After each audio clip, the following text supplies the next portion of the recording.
Hello, everyone. Welcome to I Choose Happy, presented by The Comfy. I'm Marilyn Geetisburn.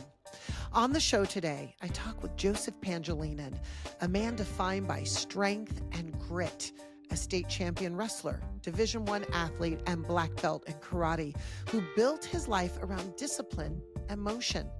But on New Year's Eve 2020, everything changed when a simple trip to urgent care for a nagging cough set him on a path he never saw coming. 4 years ago, I went into a local urgent care to deal with a nagging cough that just wouldn't go away. It was the only time that my clients wouldn't be getting a hold of me, and the perfect hour that I could carve out of my busy schedule to deal with the minor infection. Unfortunately, that minor cough turned into a 2.5-inch tumor in my right lung, nodules in my left lung, lesions on my spine, in my abdomen, in my pelvis, in my bones structure, in my brain. That minor cough turned out to be a diagnosis that really changed my life forever and the trajectory of what the reality was going to be for me and my family. And that was So all during COVID too. it So was I'm sure during that COVID. Yep. was And an Happy New especially Year. difficult time. Hmm. Yep. It happened on New Year's Eve. And yeah, it's been a challenging 4 years for sure. Um, so it's been, yeah, it's been difficult, but it changes things for the better in many cases. And so I'm just happy to be here to kind of spotlight a different experience with the cancer journey. Hmm. Not easy, but difficult. Do Yeah, different. you did they give you a prognosis at that time? They did. I mean, it was a challenging, probably 6 months, kind of trying to figure out what the cancer molecular makeup was and Hmm. how to best address it. Um, but I did meet with a brain specialist when he was taking care of the first brain radiation treatment, and he had said when he was a resident at the hospital he got trained at, if they were presented with a patient like me, that the diagnosis and the projection of your life would be an 8 to 10 months journey. Okay. And And that you're coming was up on what, 4.5? that was 4.5 years ago. That was four Mm. and a half years ago. And I've been fortunate enough to see, I was 54 years old. I mean, cancer can affect anyone at any age. And so I had, two kids in college, or one in college and one entering college. And I had no idea whether I would get to see them graduate. Mm. And fortunately, I was able to, with the treatments that are happening right now and the care that I've received at UCSD, I've been able to witness my daughter graduate on the East Coast as she was just even entering college. I didn't know if I get to see them graduate, either of them. I watched her graduate, and then I just got back this weekend from my son's my son's graduation at Cal Poly, and he got his master's in regenerative medicine. He'll be entering the cancer space and helping patients like me, hopefully overcome, the challenges and have medicines and treatments that are more effective than I even had. And I'm very fortunate that I've had at least, one or two medications that have been working. Hmm. And you've talked about before describing this journey as you've moved from one medication to another, like you're floating down a river on a lily pad. Can you talk to us about that? Sure, sure. Yeah, when I was first diagnosed, it's like, I mean, and it happens continuously, and it has for 4.5 years. But you know, cancer, unfortunately, as many people don't know, but it's a mutational disease, right? And what that means is it can change and mutate to the point where the medications that you've been taking for the last 4 years successfully in managing the journey will suddenly stop working because the cancer changes. It changes them, it mutates and changes, and you never know what's going to happen. When it's going to happen, it could happen next, next year, next month, maybe next week. And so Yeah, you're on edge pretty much all the time, and trying to navigate that and live a normal, healthy life with gratefulness and gratitude is challenging. And so I've spent the last 4 years really talking to myself and talking with therapists and dealing with that kind of struggle. Hmm. And I think I do a pretty good job of it. It's difficult for anyone to do, but I think I've done a fairly good job because I maintain the personality that I had, even 4.5 years ago. Before that, I made sure that the cancer wasn't going to affect how I live, the remainder Hmm. of my life. You have It's not going to not. define me. Yes, that's what I was just going to say. It does not define you. And I know that from knowing you. I mean, we met, for those who don't know, I'm a cancer survivor myself. And so mutual friends of ours introduced us. And I have had the great honor and privilege of helping to sort of navigate um, Joey's journey with him, to walk alongside him. And we've had many, many conversations. And I'm Yes. always left feeling so inspired and feeling so touched by the light that you carry through this darkness, because it requires a kind of strength and inner strength. And I think cancer does teach you, it shows you what you're made of. And I have talked with numerous cancer patients who say it's the worst thing that's ever happened to them, and it's the best thing that's ever happened to them. And I think you're speaking to that, about how not letting it define you has allowed you to kind of live the life that you had before. Um, it's changed drastically, but each day you're getting up, you're going to the gym, you're running, you're engaging with your family and your beautiful children, your beautiful wife. Tell us about how you carry that light through. What are some of the tools you use so people out there who are going through something really tough can learn from you? Well, you know, what I do, I can't speak for all cancer patients, but um, I really, it's challenging because the normal mind wants to go to the what's going to happen if what down the road. They go, and we all do this. We do it even when we're not diagnosed with cancer or some terminal disease. We plan for the future. We put money away in retirement. We think we're 5, 6, 10 years out, and depending on where your role is in the family, you could be 20 years out. I was talking about retirement in my 30s and early 20s, trying to make sure that I was the rock, I was the driver of the ship, and I needed to make sure that we were secure, financially, and getting the kids through college. My wife was an adjunct professor at junior college in the area, and she spent her time raising our beautiful kids. And so I was like, okay, I accepted that role and I moved forward.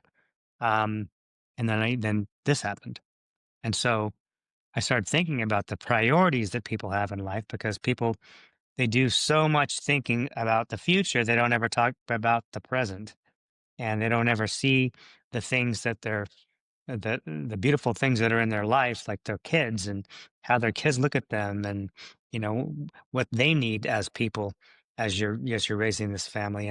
So, and I started thinking about that more as I got diagnosed. It's like, okay, you know, we got strong as a family, which was really, really nice. And I started to really see how to live, and how to live, yeah, a thankful and a grateful life, and not really worry about next year, because I didn't know if next year was going to even come. It was 8 to 10 month journey, and here I am. And at year one, my oncologist said, "Yeah, you know what? We last a year, and we used to celebrate with a cake, with these patients. And now I'm 4.5 years into it." Um, so I took that piece of knowledge, and I, turned it into something I could apply it to. It's like, okay, you don't need to think about the retirement piece.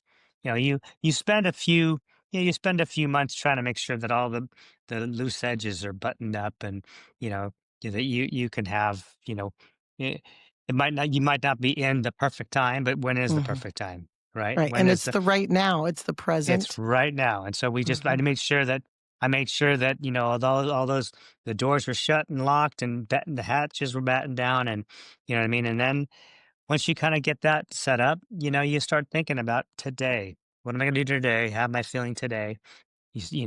And every 24 6 48 hours, it comes in, and it tries to gnaw at you. It tries to like get in your brain and dominate, and you just push it out. You just say, I'm gonna deal with it, think about it, push it out, and say, I'm just thankful for today. And it's not today.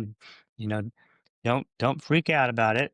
Be Right. grateful for what you have now. Be great. I've been thankful because I'm unsymptomatic, and I've seen many cancer patients that are in my situation with stage 4 lung cancer, and they're symptomatic. And Yeah. by symptomatic, I mean that they're on oxygen. They can't walk up and down the stairs. They can't exercise. They are not the same person that they were before, and they're reminded every single day that they're not, because they're symptomatic, and that's hard. Yeah. So I can't speak for them. I empathize with them, and I'm grateful that that we have a relationship when we're talking, but that's not me. And I realize that, and I'm thankful for that. Yeah.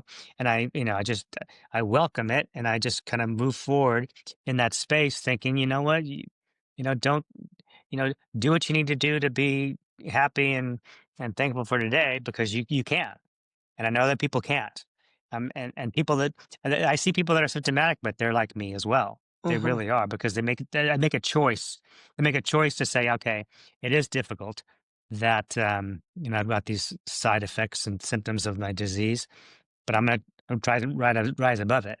And that, I mean, I'm coming into a situation like that myself, where things are changing, and you know, I've been stable for 4.5 years, but that I realized it was going to change, and so I knew that, and we're kind of up upon that right now. We'll talk about it a little bit later on, but it's yeah, it's a choice. You make a choice Hmm. to live a certain kind of life, and when you really really think about it, you know that there's only two ways to live. You can live, worrying about what's going to happen tomorrow, or just really understanding what's happening today, and if it's okay, it's okay. Well, You're and you doing know what? okay. What I'm hearing, Joey, is a lot of empathy. I think this disease, as you have just highlighted, thinking about others who are going through, their symptoms and living day by day with that uncertainty too.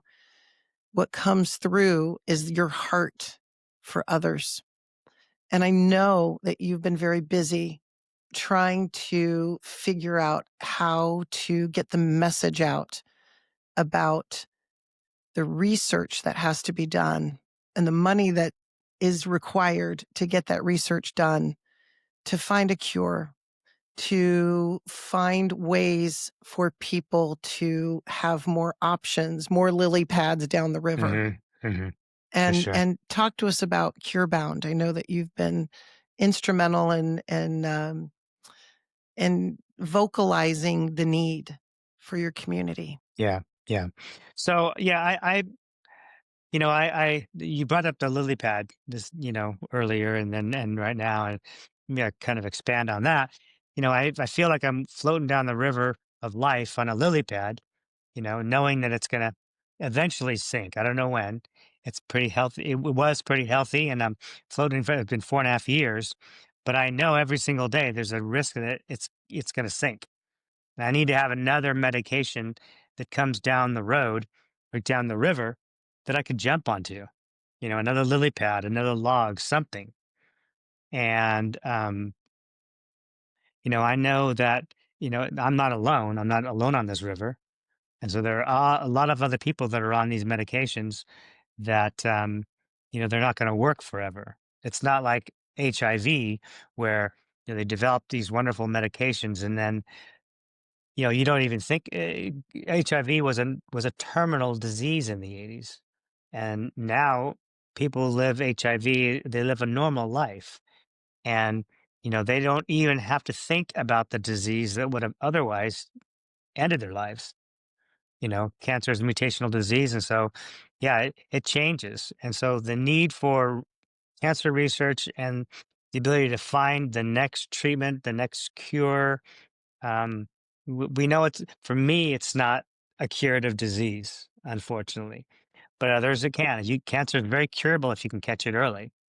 And so the research that the CureBound is funding, they fund 6 institutions in San Diego, and the money goes to those institutions, typically on a collaborative scale where, they fund the Salk Institute, you know, uh, Conrad the Previs Institute, La Jolla Institute of Immunology, UCSD, Rady's Children, and the researchers and scientists that are in those institutions, they all have ideas, you know, and but unfortunately they don't have all the ideas, and sometimes the idea is incomplete. But if they collaborate together, and someone from the Salk Institute meets with someone with UCSD and they say, well, I've been thinking about this and I've been thinking about this, and you combine it, and all of a sudden, oh, that's the missing link, you Mhm. know? And so that's how cancer is the cancer treatments are move the needle forward.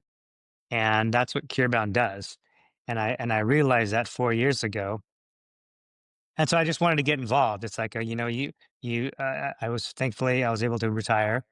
And now, how do you spend your days? How are you grateful for that? And, for me, I'm grateful for the fact that, I was diagnosed in 2021, and there were, even though I have a rare cancer, there were multiple, they call them TKIs or tyrosine kinase inhibitors, and they were available.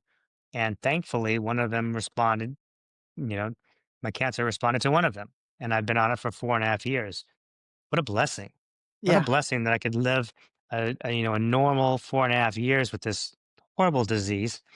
And I think, you know what? Other people deserve that as well. You know what I mean? And I need to try and promote these institutions that they're funding the cancer research for the cures. Because Mhm.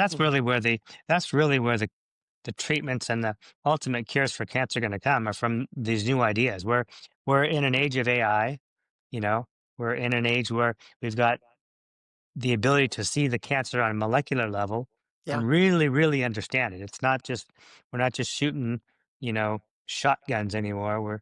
We're really shooting with, sniper weapons to try and attack this disease. And It because it really is mutates, incredible. it's It's really incredible. incredible. It It really is is. incredible, and I can say I was diagnosed with breast cancer in 2010. My kids were 7 and 4, and, even at that time, I just remember them throwing everything they had at me because they didn't have those targeted therapies.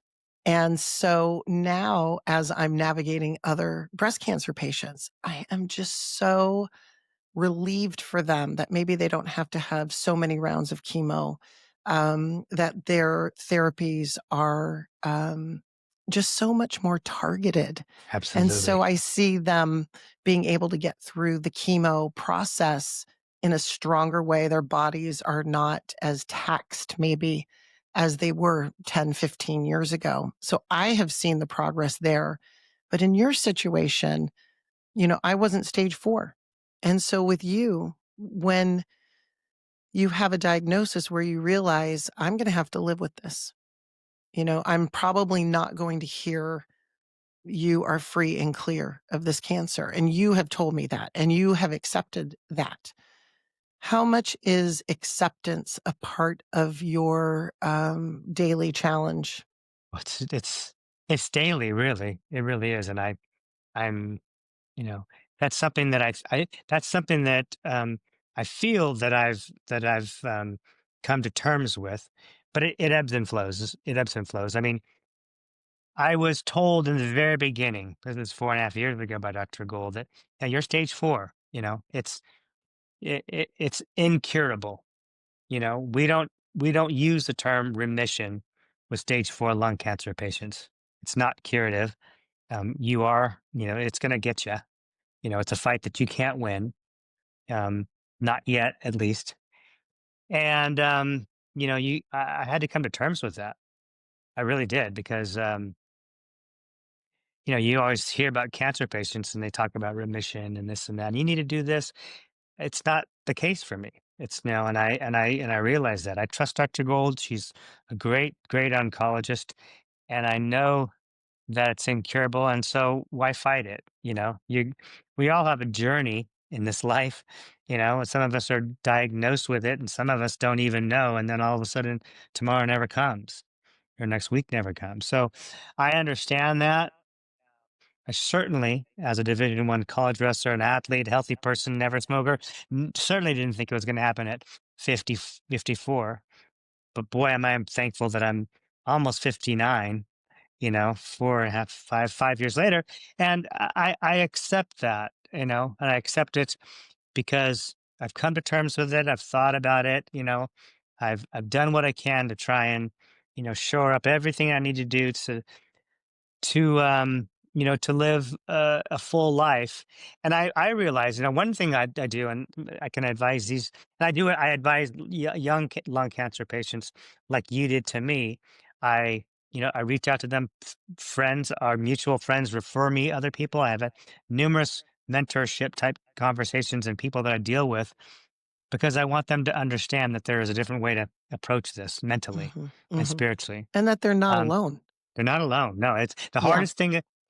You were the first person that I contacted, that you contacted me when I was diagnosed. I think you called me on day 2, Mm, maybe day 3. I think we cried and, wept yeah. for the first day. And then the second day dealing with it, and, Rick and Laura came, and they're the mutual friends. And then they referred you to me, and you were the first person that I talked to that it sent us like a a sense of relief, because it's like, oh, okay, I'm not alone in this journey. There Yeah. are other people that she really understands it because she experienced it. And so I try and remember that, and and take it in. And then when I come across someone that's in that same situation 4.5 years ago, where there's chaos and Mm. confusion and mixed feelings, and why me this, and how what's going to happen, and I try and jump in and be that sense of support for them, that, yeah, you're not alone. You know what I mean? There's a lot of us going through this journey. And that And giving to and others, that being there for somebody else. oh, it's helpful for me. I mean, I know they tell me that it's helpful for them, but I know that's giving for me, because it's like, yeah, I'm comforted. Like, I'm not just sitting around wailing and wondering why me. Yeah. I'm getting out and using what I have and the positivity in life I have to help other people. And You know, and I I have to jump in here and say that, I've seen you with the kettlebells and running, 2 miles and getting on a bike and doing a bike ride for the cure. I mean, you're not just out there talking about this and expressing yourself in a way that's positive and strong. You are walking that walk. Yes, You're yes. talking it and you're walking it, and it's so impressive. It's so humbling. It is inspiring.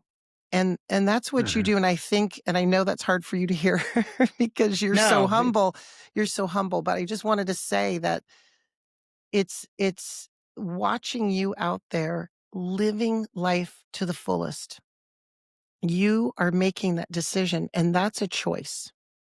For where you are today, you do choose life, and that's where I see absolutely. your joy. I do see your joy in the midst of this. And can you explain how I mean, 2 things can be true, and I find that the older I get, 2 things can be true. So, darkness, fear, and joy.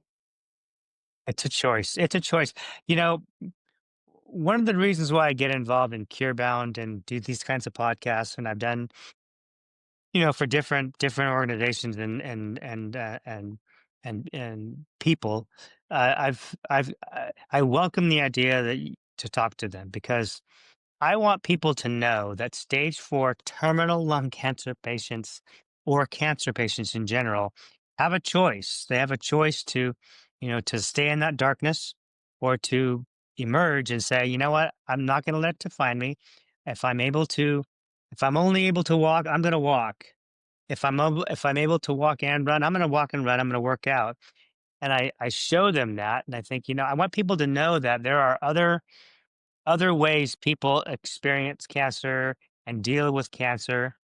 Um, and some of those ways are wonderful, wonderful, beautiful ways to live your life. And it's not just with cancer; it's with life in general. But cancer is going to come for many of us. The sheer amount of statistic out there that 1 in 2 men and 1 in 3 women will experience cancer in their lifetimes. I mean, that's a shocking, shocking statistic. And so, how do you accept that, and how do you want to live your life if it comes for you, and not people have no idea that there are stage 4 lung cancer patients that are, lifting weights and live with a trainer and trying to get strong and running, you know what I mean?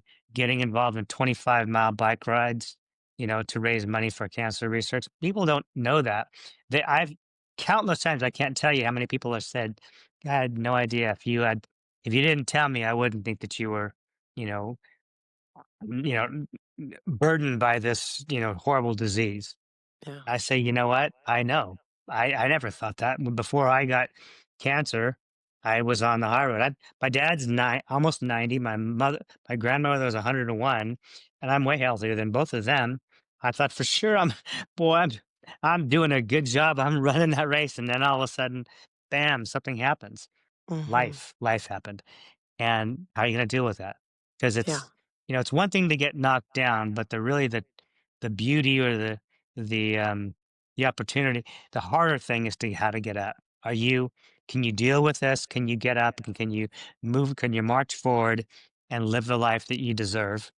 you know, and How live a grateful life. That's, I'm not trying to be inspiring, but I'm trying to live my life and do it. I had to make a choice.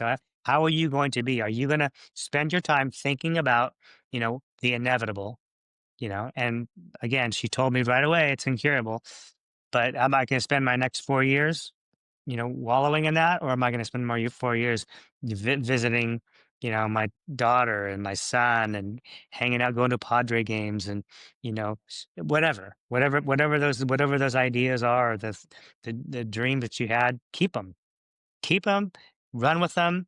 You know what I mean? And don't put them off. While all of us were waiting for the future, you know, missing the present. Don't put them off. Grab it right now. Absolutely, and those are words to live by. I want you to maybe speak to the person out there who was just diagnosed with stage 4, cancer, and what would be your first initial words of, comfort or advice? I mean, I've reached out to people, and I try then and let them know that there are other people out there that are diagnosed. There's Cancer affects millions of people in this country, and it's increasing. But I tell them that, you know what, you're not alone. It is there. I try and let people know that there are wonderful things that happen when you're diagnosed. We wanted to get into this, is that, you know, people ask me how you deal with this. I say, you know what, it's been a challenging 4 years, but it's also been a very rewarding and very and a wonderful things have happened. When I first got diagnosed 4.5 years ago, it was on a Friday, on New Year's Eve, and on Saturday morning, January 1, it was chaos and fear and crying, and you know talking about how are we going to deal with this. But then on Sunday, we wiped our tears off. We got together as a group of four, my family, my wife, and 2 kids. We sat in the club room with computers and iPads and pencils and paper, and said, how are we going to deal with this?" And my son was 25. He was probably only 20, 21. My daughter was she was a senior in high school, ready into college. And, they grew up, they evolved as people. The things that they're doing and thinking about now, and how they look at life, is way different.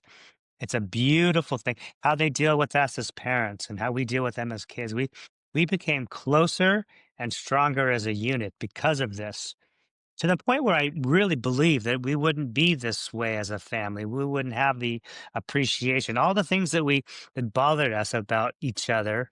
Oh, she does this or she does that. That's not important. What are the good Mhm. things that she does? What are the wonderful things that Caden does? You know what I mean? Well, and Yeah. look at your son now, he's going into cancer research. He made I a mean decision.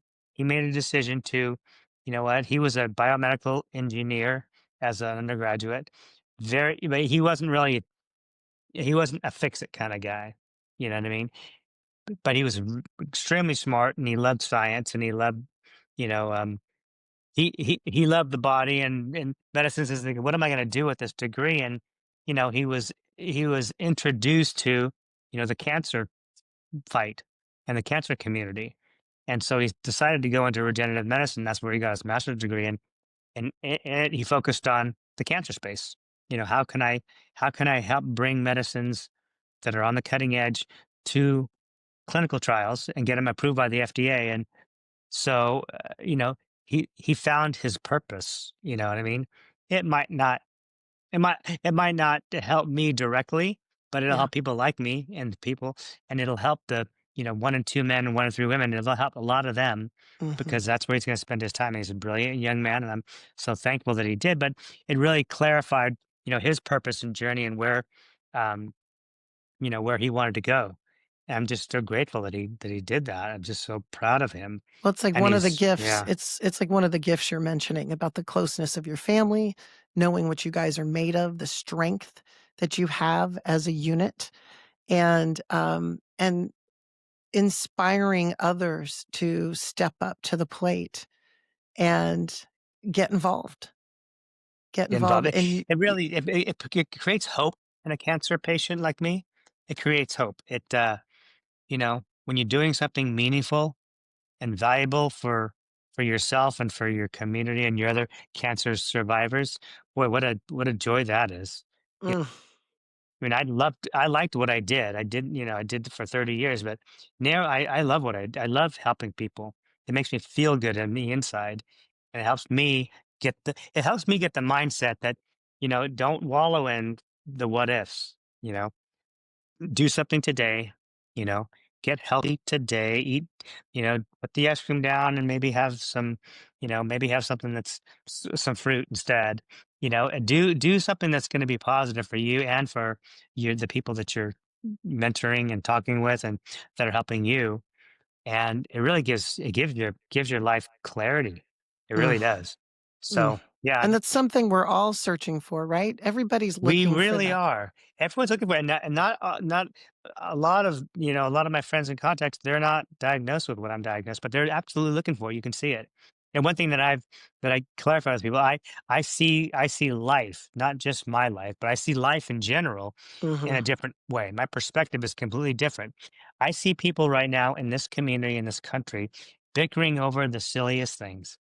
You know what I mean? And I say that lightheartedly, but it's more serious than just silly little things. Yeah, I mean, yeah. division and hate and calling names and blaming other people for whatever your decisions were or the decisions that have happening. We spend way too much time in that. Yeah. We spend way too much time in that space, and it's not meaningful, and it, it's it's avoidable. It's a choice. And if you really want, when you're diagnosed with something like mine, like you don't have 30 You don't years to deal with it. You just have no, you might not have a month, you no. know? And so It's you have to spend your time thinking about how you're gonna live. I it's believe that interesting, wholeheartedly. Joey, I remember when I was in chemo and a lot of people would say, "How are you so joyful and you're doing chemo? How do you have a smile on your face?" And I think people would sort of marvel. I didn't think I was doing anything special. I think that what I was feeling was this magnified view of love. People, when you're facing a life threatening disease, people check their bags at the door. They come showing up with one goal in mind is for you to get better or for you to feel better.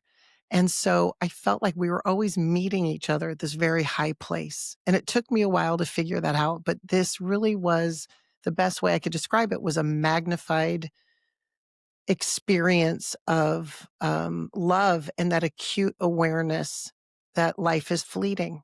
And so you do, I think, respond. I don't know, there was a feeling I had that I had never felt so alive. This is interesting you say that.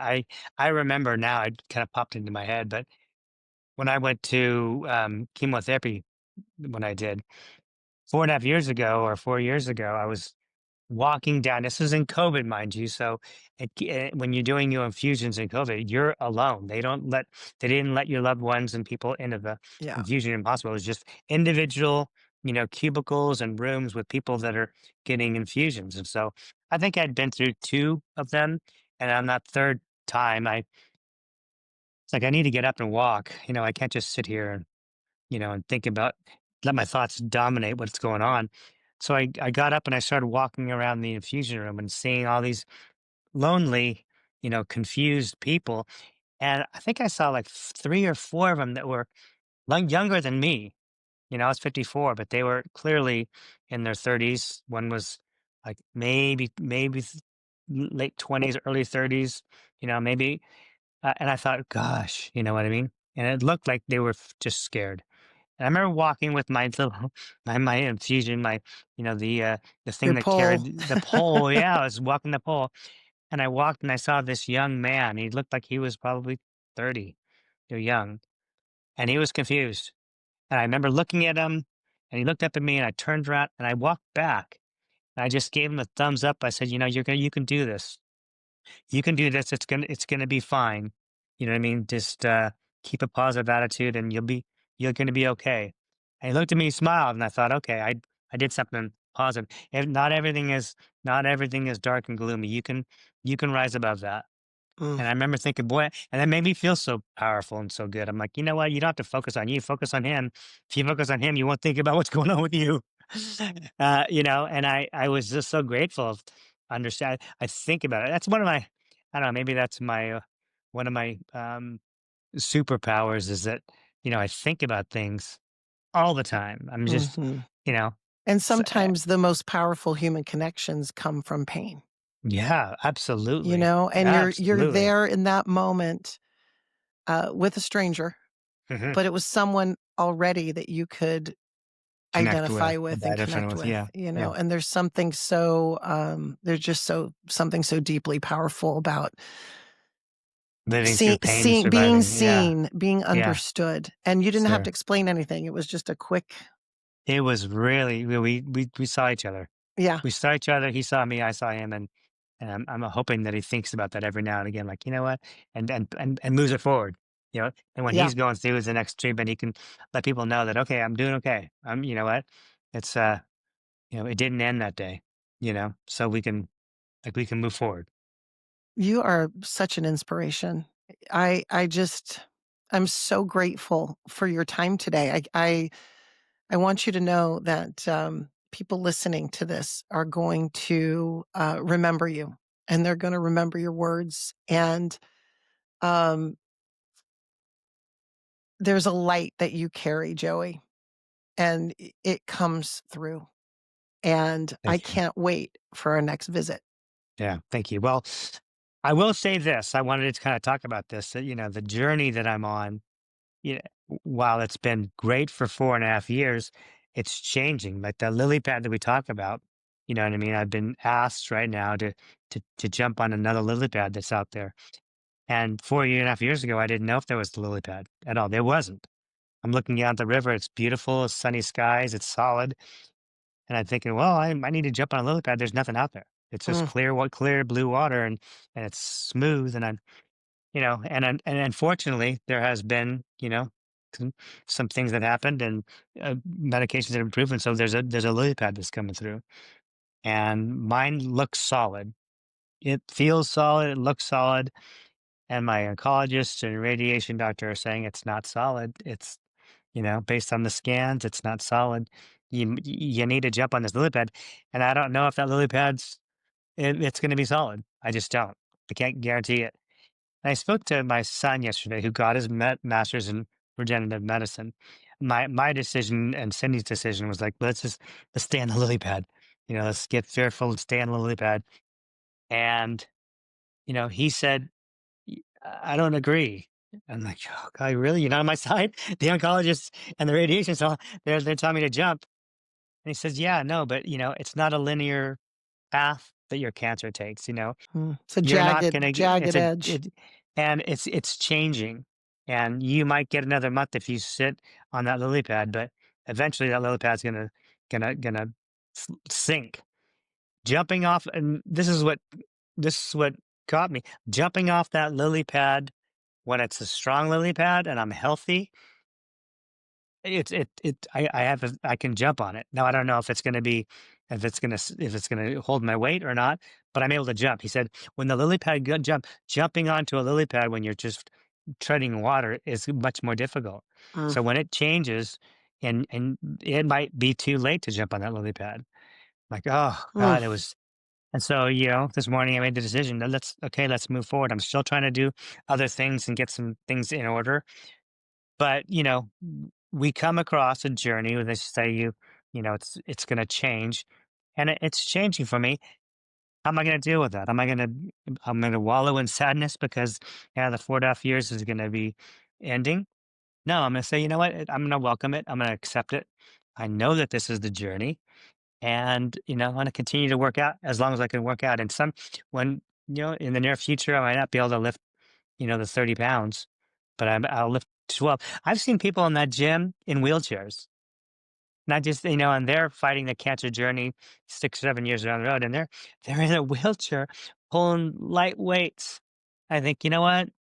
That's beautiful and wonderful. And, you know, And becomes for a your long inspiration, right? it becomes my inspiration. That's like, okay, I need to make those challenging decisions because I want to make sure that I can jump and get solidly in the middle of that damn lily pad, Yeah. and give me every opportunity to find the next journey. It's working for some, you know, Hmm. but I don't know if it's going to work for me. That's the nature of a mutational disease like cancer. And I just want people to know that are out there that are, I feel like 4.5 years later, now all of a sudden I'm at ground zero. I'm starting all over again. It's like I was 4 years ago where it's chaotic and I don't even know if the chemo is going to work. I didn't know if these TKIs were going to work 4.5 years ago. And here I am. In fact, the one that I got on first, it had been 2 or 3 generations prior and they weren't putting people on it because it was so harsh. It took me about 6 months just to deal with and deal with the medication and had the side effects, but I did, and it's kept me alive for 4.5 years.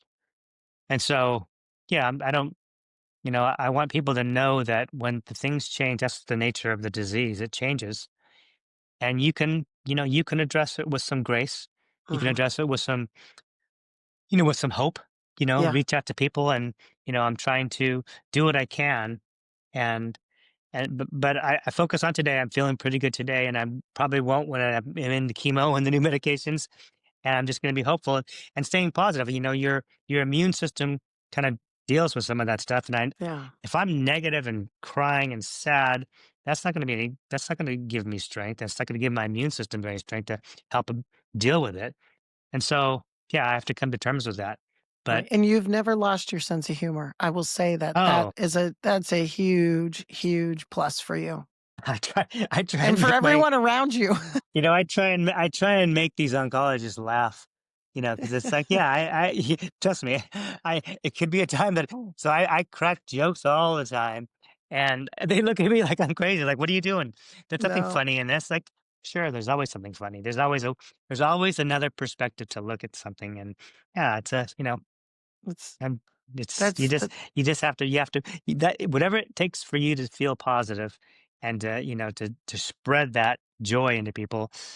It kind of evaporates the fear, kind of melts the fear in the whole journey, because it's hard. I'll tell your followers and your listeners, it is hard. It is. Don't get me wrong. I don't live in this space 100% of the time, but darn it, I'm going to try to increase that to 90 to 95% and really get the most out of my journey. I'm gonna milk that lemon and try and get as much of that juice out as I can. you are Uh, maximizing it for sure. Trying, trying. We are we are so grateful. Joey, thank you so much for being here with us and sharing your incredible perspective on Wow, thank life. you. Well, Thank you. thank you for having me. I appreciate our relationship. I appreciate being able to to share with other people, and hopefully if I can motivate someone to get off the mental couch and get out there and live their life to the fullest if they can now, that brings me joy. It really does. And it helps me with my journey. So, yeah, pass it forward. And that was Joseph Pangilinan. His courage and outlook on life remind us what it truly means to choose happy, even in the hardest moments. If you were inspired by Joey's story, be sure to subscribe to our YouTube channel and join the I Choose Happy Facebook group to keep the conversation going. I'm Marilyn Geetis-Byrne. We'll see you next week on I Choose Happy, presented by The Comfy.